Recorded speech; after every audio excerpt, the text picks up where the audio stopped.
Welcome, everyone, to another Learning Rebels Coffee Chat. Super excited to have this conversation with everyone today. So here we are today talking about the potential of L&D, the good, the bad, the potential.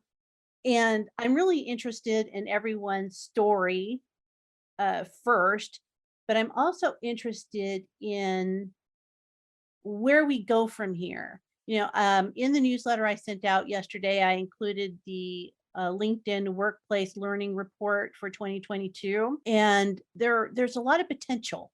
So L&D has suddenly been thrust into the spotlight for a lot of organizations right now because of the skills shortage that we've been experiencing, or that organizations have been experiencing throughout.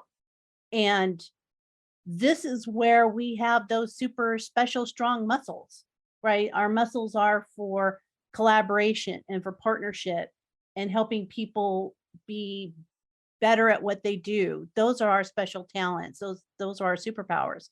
And so now we have this opportunity to put those superpowers into the limelight and to take better advantage of them. So I really want to get into the conversation of the potential of what we do and how we can harness that better than what we currently do now.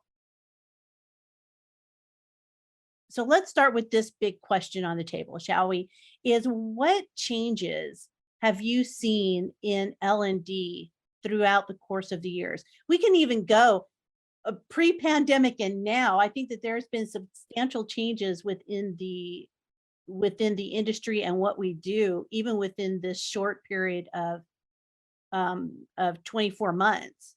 But I'm curious as to your thoughts. What do you think have been the changes in the industry that you've seen in 2, 5, 10 years? A lot more is done remotely than it used to be done and virtually. And obviously, pandemic accelerated needing to have an appetite for learning being delivered, not face to face. I mean, so that's a big change, is even just the organization recognizing that learning does not need to occur only in a class face-to-face classroom and not as an event, that it can Mhm. also be parsed out in smaller bits that are in the flow of work. And again, are not events. They are parts along a journey. Right. Oh, I agree. I think remote work we've all been preaching about how we could work remote and how courses, classes, programs can all be delivered virtually, and now people are like, oh yeah, they can be.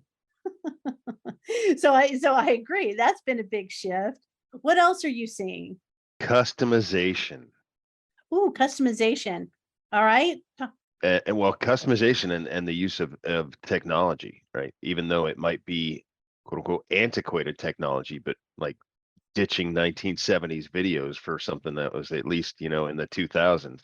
Something as simple as that there is actually a crave for better, as in a way. And it's not so much a check the box, oh, hire this guy, they'll come in and they'll whip through a class for us, but more realistic to your special environment, because it appears to many that it's more accessible than it used to be, even though it's always been accessible. They just failed to identify that those tools were there for the taking. Right. Right. I agree with you.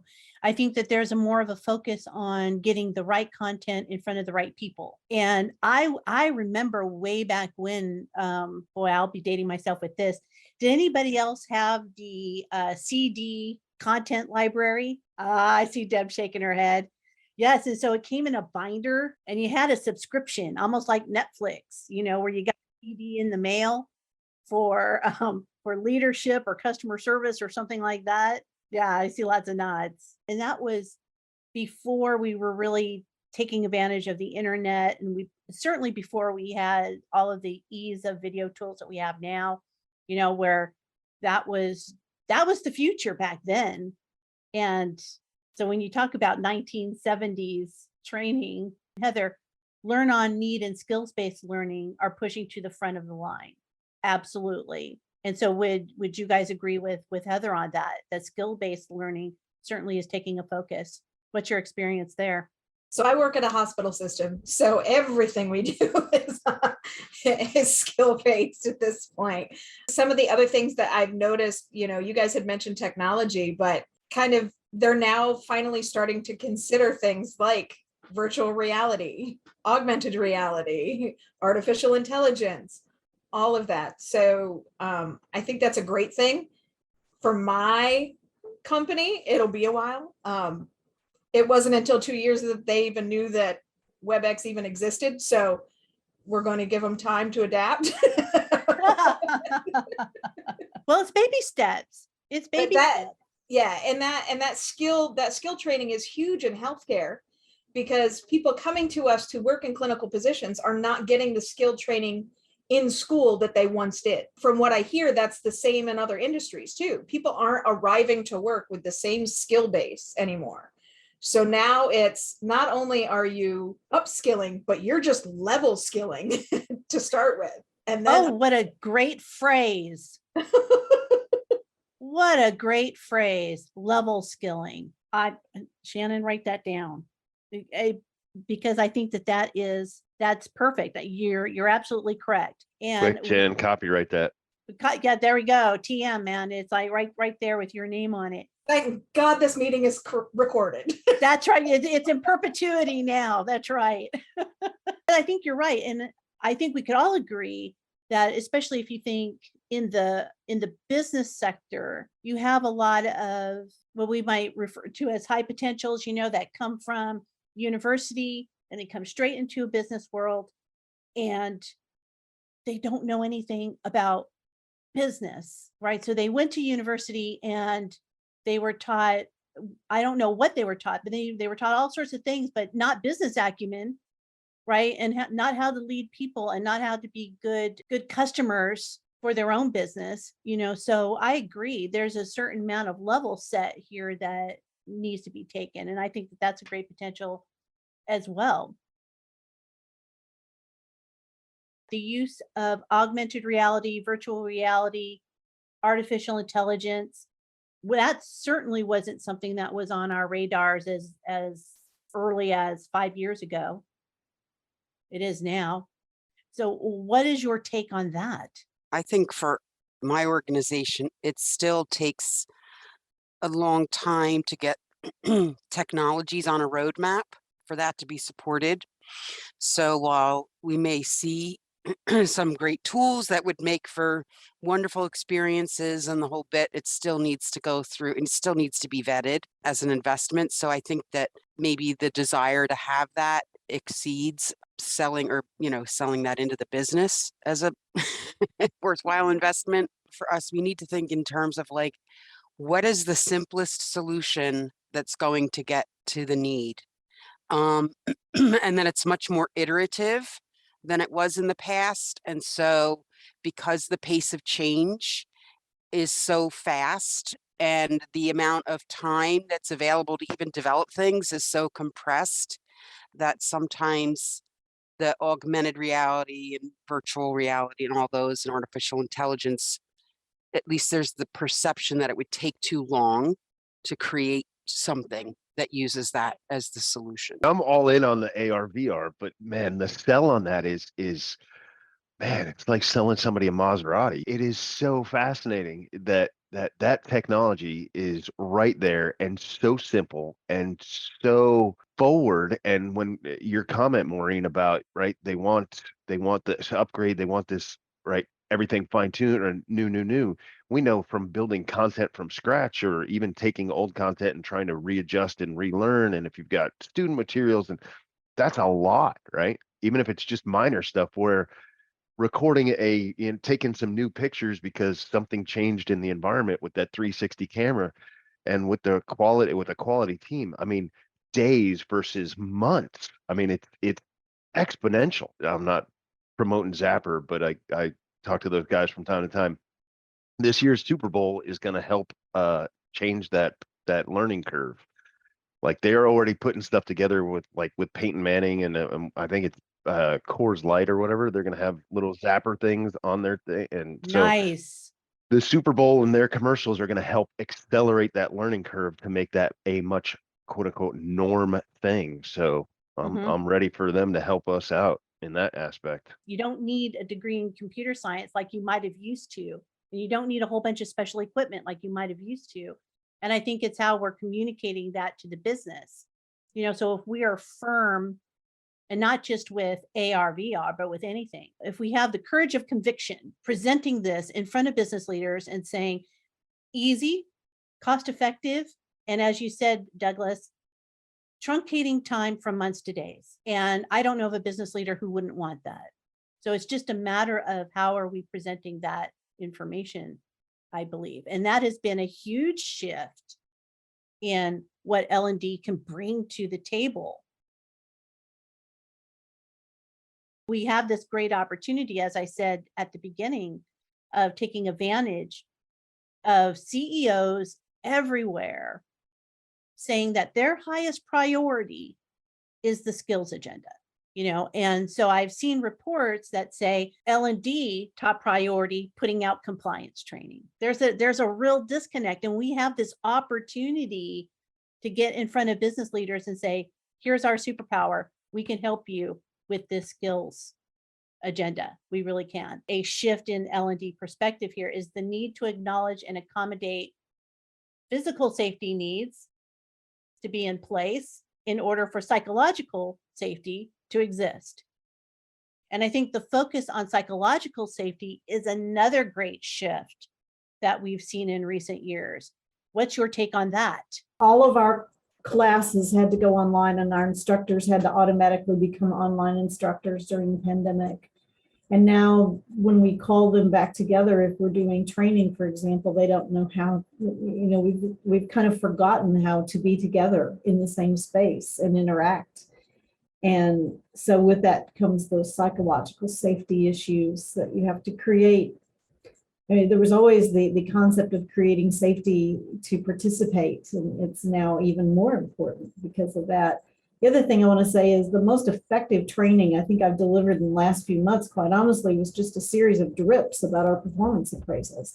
I never used a drip. That was just something that a faucet did, but drips have become a big thing for us, and they're very effective at the college. So the second part of that, the psychological safety part, I believe, and you guys tell me if I'm wrong, inherently, as L&D professionals, we realize and understand the concept of psychological safety, and we try to incorporate that into our face-to-face classrooms, by having them, understand that this is a safe place for you to learn and a safe place for you to fail, etc. But now I believe that there's been really a dynamic shift in purposeful psychological safety where we're really paying attention to it.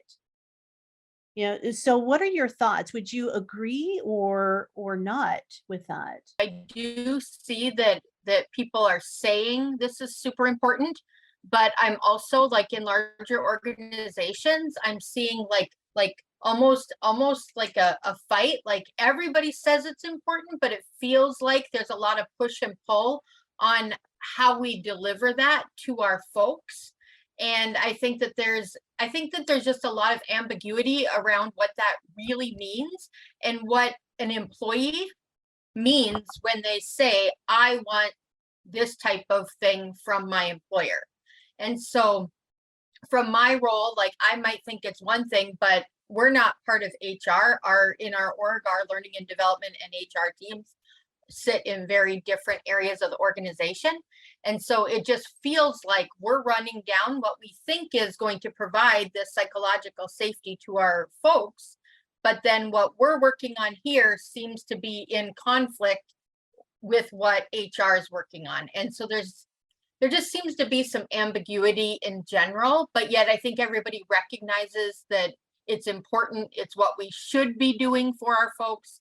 It's what we want to be doing. We just don't really know how exactly to do it, and to do it cohesively and consistently. We're discovering that there are gaps, right? And there's more work that needs to be made, and maybe there's parts of the business that don't treat it the same way we do.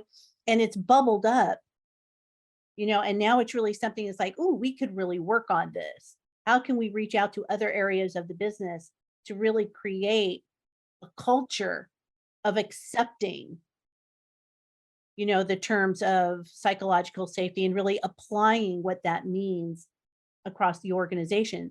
And I believe that the last couple of years has really led to us thinking more deeply about that concept. Yeah, so consider that I'm a Hispanic male veteran. Okay, so I've been with this health organization, the largest one in the United States, for the last 8 years or so.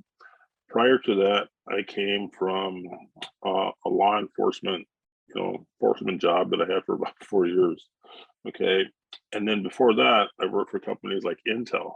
Okay, so Intel's culture, they have this thing that they call disagree and commit.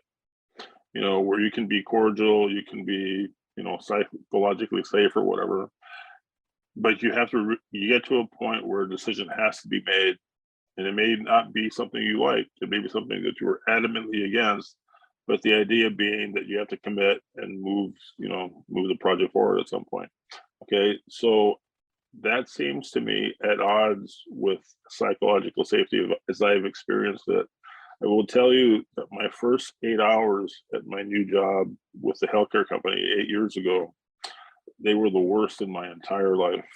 If ever I thought, Irby, you screwed up, except, I would like to use like the F word, okay?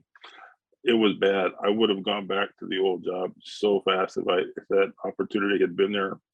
And the thing is, I think that there's different degrees of psychological safety, all depending on the organization that you're with. In my present role, we couch what we're saying in this kind of verbose phraseology that I think takes away from the urgency of the message. Okay, so, and by urgency, I mean, we get things done, but it takes a whole lot longer to get them done. There's that phrase, cut to the chase, right? If you can say, here's the data, this is what it's telling us, this is what our peers, the other health organizations that we're doing, or that we're working with in the United States, this is where they're going. We need to get there too if we're going to serve, our patients and so on.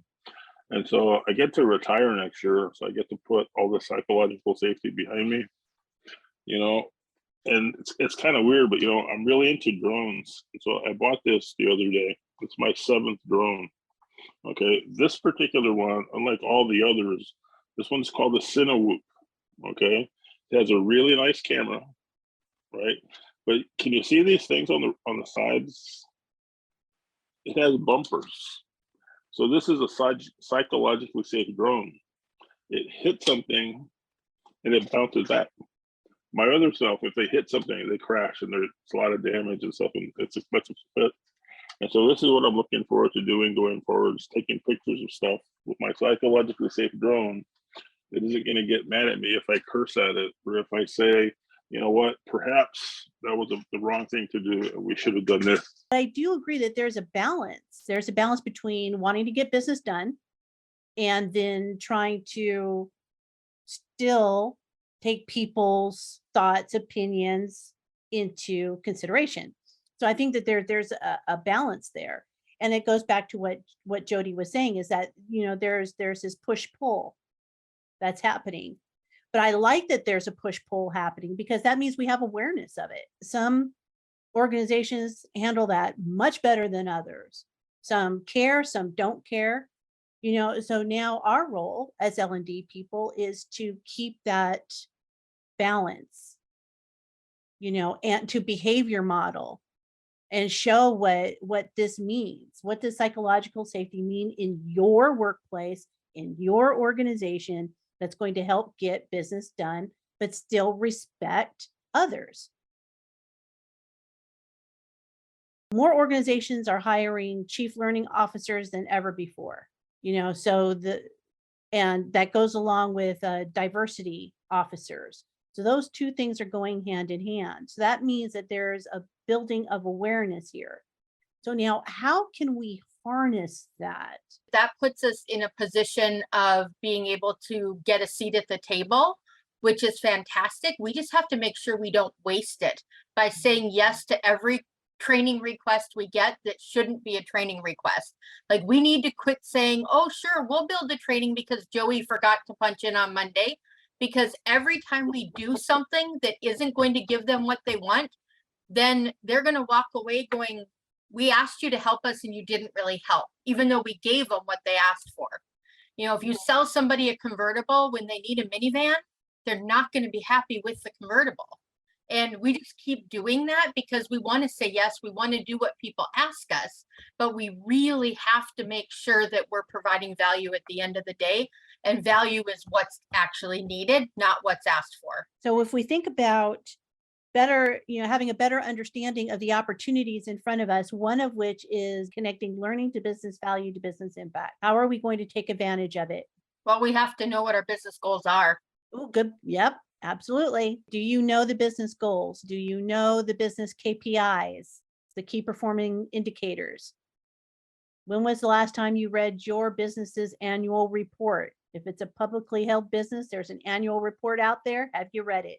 One thing that's been super helpful in my role is just having connection meetings with different business units and just saying, like, hey, what are you guys working on?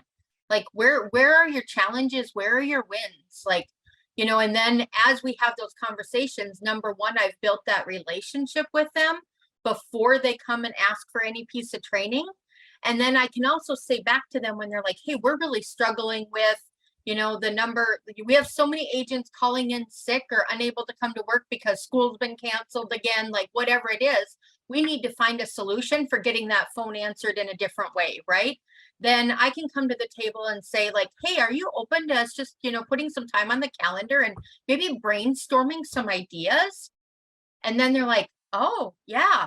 And then we can throw out ideas that aren't training specific, like we're not going to build an e-learning, we're not going to build, but we could say, like, well, what if we, maybe it makes sense, instead of training them on this product first, we train them on this other one and a very short training, and then provide resources for them so that we can get people through training and answering the calls faster. So it just gives us that opportunity because we've built that relationship and they start to recognize that we have more value and we're actually there to help them. The experience that a social worker has watching the presentation may be completely different than what a psychologist sees or psychiatrist sees. Way above, I guess, at the CEO level, they just say yes. They said, if a physician tells you they need this training, you know what? Somebody out there has that condition, they need it. Those organizations, they have these very strict requirements on how training gets produced. And invariably, I can't recall a time when I didn't have physicians or nurses or psychologists on the team who weren't adept at producing instruction. So I don't even get to rubber stamp stuff, because if they put it in the slide, if they put it in the script, for a video, then it makes it onto the tape, So I really don't say no in my job. I would like to be innovative, but when you're talking about research-based, these are some really smart people that have done the research, and there's really nothing that I can add. When we were talking about this chat in general, you got the good, the bad, and the potential. Some of the bad is that sometimes we have to go with subject matter experts. You got to eat your broccoli at some point. And I'd like to, shift, the industry to where we are less about eating the broccoli, to keep with that analogy, and more towards having, the things that we want, the things that we know that are really going to make a difference. And whatever that means in your role within your organization, because that's going to mean something different for everyone. Now, the great part is understanding now that we can harness and take advantage of where we go. I thought, Maureen, you made a really good point here in the chat. We do a disservice to the business when we don't work collaboratively with all of the different groups who may have an impact on improving performance. And that goes nicely hand in hand with what Jody was saying. So Maureen, do you want to expand on that? Yeah, I can. I mean, I think it's just that, even when we have a seat at the table and we say, this is what we're looking to improve, and it's this metric, and it may even be a KPI or something we can look at. The reality is that that the learning or whatever we help towards that solution is only part of what's helping towards the solution. And so it does a disservice, because if it doesn't move the needle because all of those other groups that were also going to impact performance didn't do anything, then I think it's still very easy to point it at that it was learning that dropped the ball over time, and that you build, like, you know, you have an example and then you get other people to kind of be the advocates for, like, oh, this is a great approach to take. We work together towards something. But yeah, it's like pulling teeth to get actual KPIs, or even if you like, if it's like tap into something where it's like, okay, well, you know, if there's like turnover, or there's an error rate, or, you know, it's like, even if they say there's a lot of help desk tickets, well, okay, so who can we speak to get a sense of like what's happening at the help desk? Like, how many inquiries are around this? It's like nobody wants to share that information. If you feel as though you're not getting the important information from your colleagues, then now what? I just think it's like communicating to and up the chain about what's happening or not happening, so that at the end, it's that, you know, we all are, I don't know, we all have to work together. And there are some teams where we do have like after action reviews to say like what worked, what didn't. In some groups, though, there's more turnover. And so the people who were part of that have already moved on to something else. So because of the accolades they got for something, a project going well, they got promoted. But then, I see your comment here, Irby. Absolutely. It is beginning with the end in mind, isn't it? It's if we start out talking business to business, then that's the conversations that end up happening. So if they come to us with a program request and we say, "Well, how is this going to impact the business?" Then they have no other choice but to have that conversation with you. When we start talking about creating training programs, assuming that the training program is what is needed, a lot of times we start with, well, okay, let's get down all of the learning objectives. Okay, Miss Business Sponsor, what learning objectives would you like to see? Totally the wrong question, right? The question here needs to be, okay, how is this training program going to help your department meet its goals? That's the question. So then you have to have that business oriented conversation, right? If every time that's what you ask, then you're sort of training the business sponsors to be prepared to answer that question when they come into your office. I remember ways back, I was working with a VP of sales, and he came into my office and he asked me for something. I said, okay, how's this going to help your department meet its goals? He goes, I knew you were going to ask that question. I'm like, great. Then come back when you have the answer. Off with you. And he was like, oh, okay. You know, so we can kind of train them to be prepared to answer those questions when they come to you. So I think that that's a big important start that we can start with when we think about harnessing the potential of learning and development, going beyond training program developers or PowerPoint designers or meeting organizers. The question that I always ask, you know, how is this going to help your goals? But I always follow it up with, well, what would happen if we don't do the training? And that I was like, so if we don't do training, what's going to happen is, and they never have a question for that. They just want something because, you know, Timmy didn't know how to fill out his time card. Well, that's not my job. I can give you something when he first starts to show them process, but ultimately it comes down to, how are your leaders engaging with their employees?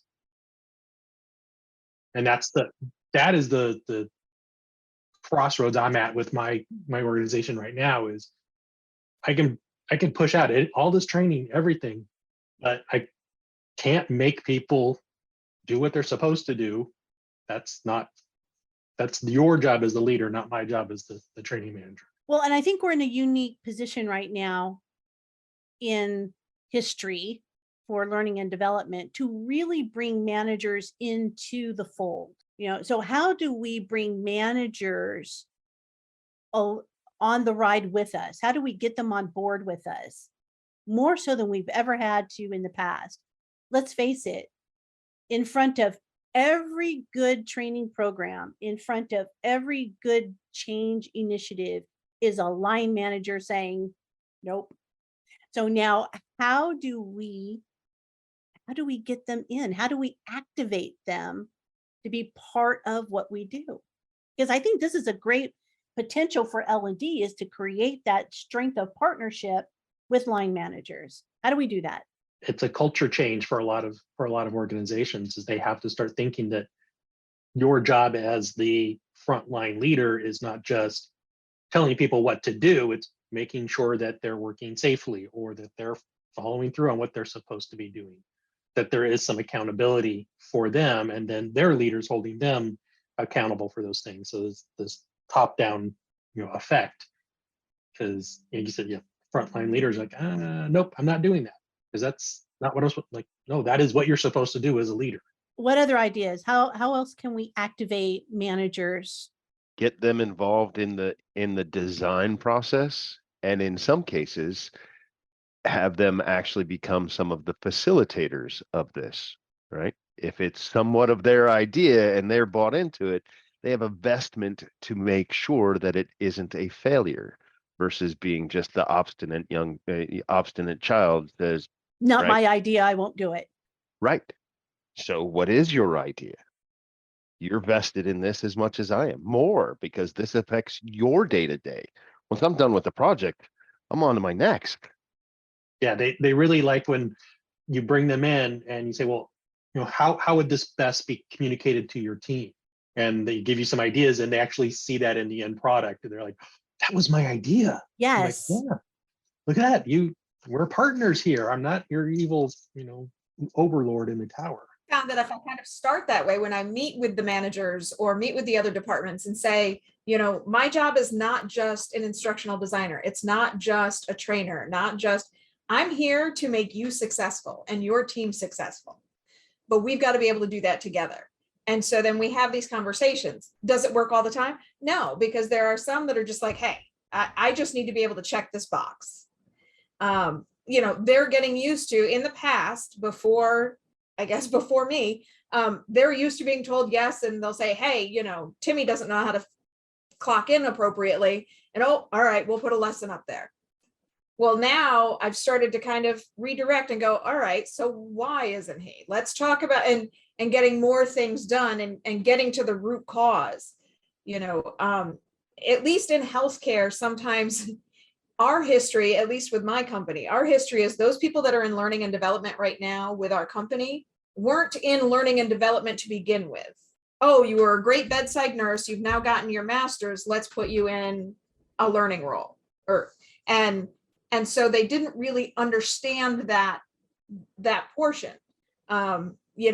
I'm an anomaly because I went the other direction. I started in learning development, went to nursing school, became a nurse, and now I'm back in learning and development. So I'm the weirdo that can speak both languages. But, I think they're starting to go, oh, yeah. I mean, when somebody comes up to you and says, hey, we need learning on workplace violence, and you're like, hey, Joe, you just took that course in your annual e-learning 2 weeks ago. That's how you know your stuff's not working. Yes.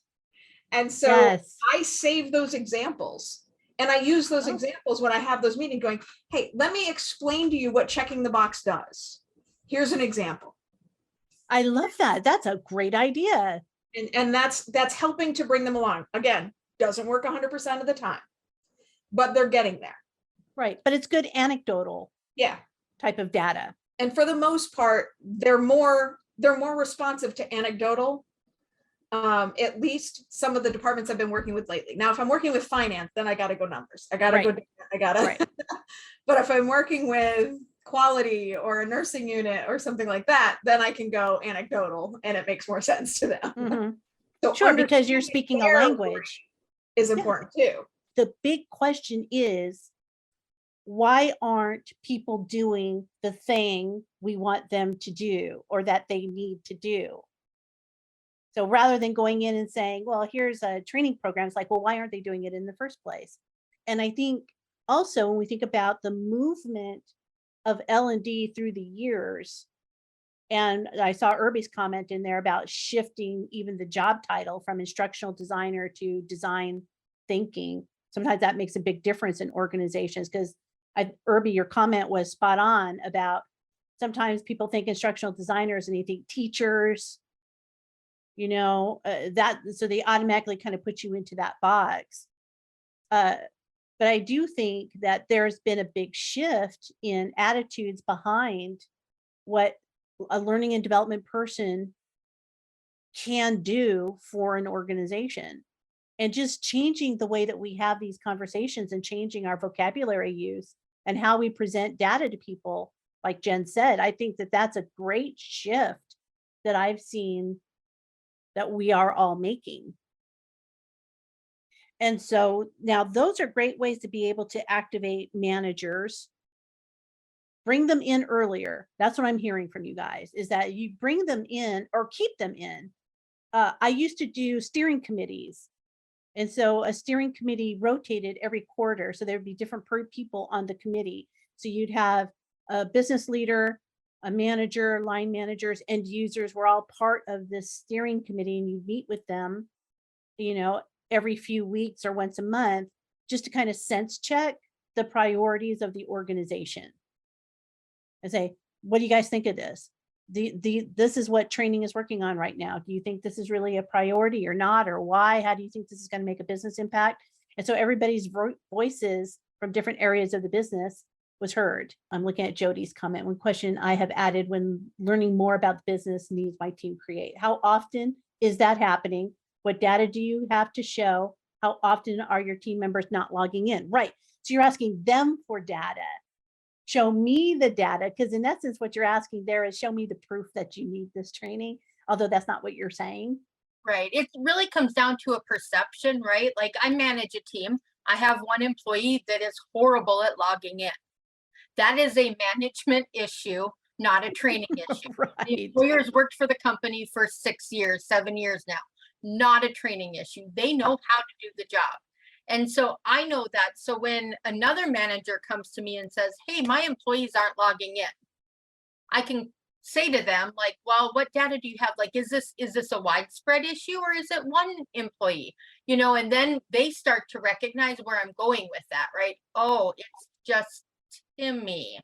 Oh, well, have you talked to Timmy yet? Like, maybe, we do have this this course. Like, if you want to show it to Timmy because you think Timmy doesn't remember, like, here, it's out there. Like, he learned it on day one.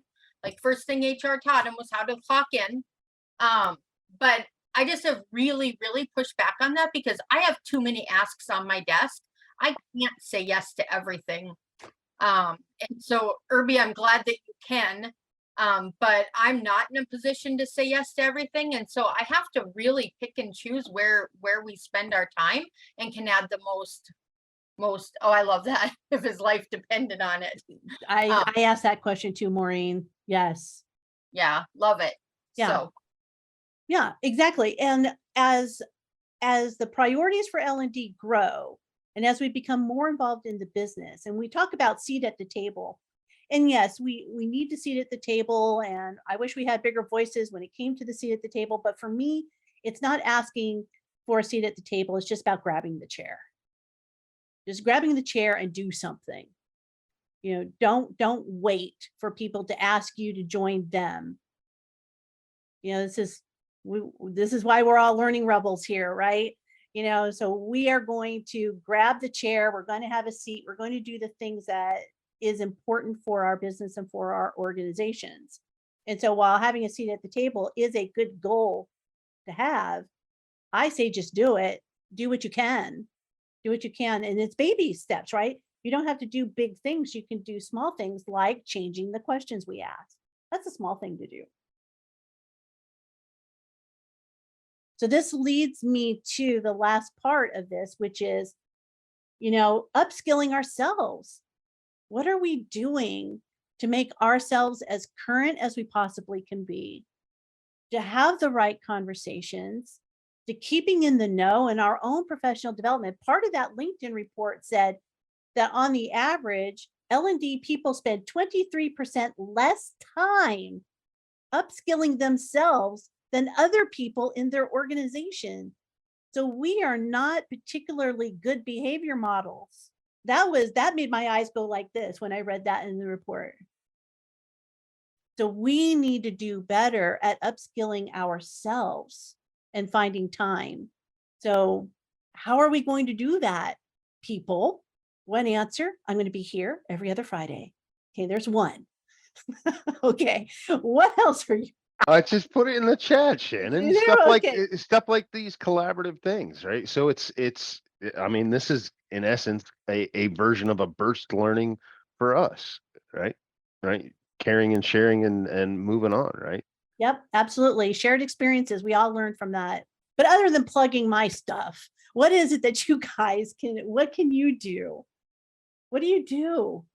I do ATD every year. Okay. I So mean, you go to the conference every year. international conference, even when I was self-employed and had, basically paying for it out of my own pocket, it's just that critical to my credibility in this profession. And I read the magazine, and I get to know the leaders in the profession, and that increases my wisdom. And I've been in this business a long, long time, and everything I've done has led me to this point where my wisdom is what I share with people. And then I can help them see why something won't work, or have you thought about this, or here's going to be the ramifications of that. And it gets so wrapped up into OD as well. And so that's become my world now. It's very tied. I love But- that, Deb. You and I, yes, I see you. I used to do Yeah. the same. Well, I do the same thing now. I mean, own my own business. So whenever I go to ATD and if I'm not speaking, I've got to pay for that out of my own pocket. And it's the one conference a year that I will happily pay out of my own pocket. to go Same to. way. It's You know? just that valuable. Mhm. Yeah, Shannon, I'd just like to share something too. 9 years ago when I was working in New Mexico, of all places, near Carlsbad's Caverns, not a whole lot of chances for PD there. But I looked at my job. I was in like 20 years, doing it at that time. And what I found that was lacking in my career? I wasn't having fun. I was really good at what I did. It's almost like I was like at a knife edge. And I found out about this thing that K-12 teachers have called EdCamp. Where it's an unconference where you go there, and what ends up being on the agenda is you look at the skills and knowledge, the know-how that people bring to the event, and then what the needs are, and then the 80-20 rule, develop the agenda right there. And it's rare now that I go to an industry event. I think I'm going to go to DevLearn next month. I think my boss wants me to go. But for the most part, I learn alongside kids, basically. Next in 2 weeks, I'm going to be in Texas learning how to be a teacher's aide. You talk about servant leadership, being, helping people. Yeah. And so again, does it have to do directly with L&D? No. Can it apply? Yeah. Yeah. Now that we're at the top of the hour, here's what I'd like you guys to do is to share with me. Let's leave this on a really positive and a really high note. What I'd like to know is, why are you in this profession? What do you love about what you do? I like helping people help themselves and get better. There's some what's that? Inner glory, I guess, seeing people be able to get better at what they need to do. Yes, I agree. Me too. What else? So I do a lot of internal education and also external customer education. And so for me, it's really making other people's jobs the best it can be. So making them just great at their job, whether that's here at my company or at the companies that use our software. So love that. Excellent. Deb, what do you love about the industry? What do you love about what you do? Oh my gosh, I've been in it for so long. I literally, I started, my first ATD conference was in the late 80s. So wow, have I seen some changes. But I'm passionate about this work because I love the analysis of a performance situation, and then realizing all the many ways we can address it. And and helping people to help themselves to become better at what they do. Dana Robinson has written some really good things. She used to present at ATD all the time, and she had a thing called the Gap Zapper. So one-page chart, and I don't know if you can Google it and get it or not, but it's in her books. If you look at Dana Gaines Robinson's in her books, and training and development is only one solution to a performance problem, and this one-page graphic really illustrated that, and I've used it so often because we can affect some of those other things too.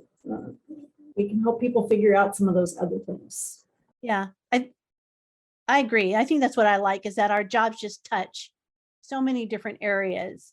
It touches the business, it touches people, and it's always something new and always something different, and the rewards are great with that. What else? Stella, I haven't heard from you today. Stella, why are you in this industry? What do you love? You have such an impact, because if you produce videos and quizzes and everyone has access to them without you being there, I think I'm one of the best known people of the company because of the e-learning courses for our distributors and daughter companies and subsidiaries. That's fantastic to have such an outreach worldwide. Right. Yeah. And I think that's when you talk about the movement of the industry, right?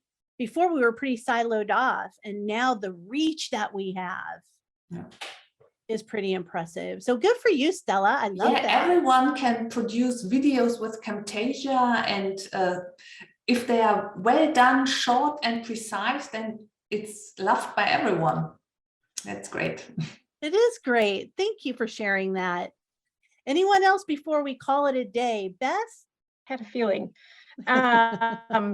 Really it's about the opportunity to help people develop, but doing that in a creative way that you engage them differently. To Stella's comment, sometimes it's good that everyone knows you, and sometimes it's not, because like you're the person who made all that training. So, but yeah, those are probably the key things. Yeah, I love the creative elements of what we do. All right, anyone wanted to have the last word on this? I'll say one thing really quick, and that is, just like they always say, that if you love what you do, you'll never work a day in your life. I love teaching. So it's something that it's been a passion for 45 years, and I still can't stop. So it's just, I don't feel like I'm working. I really don't. So thank you, everyone. I love today's conversations. I didn't participate much, but I did listen the whole time. So. Well, thank you for that. And I think that's the perfect place to end this conversation on. So thank you everyone for participating in today's coffee chat. So everybody, great weekend.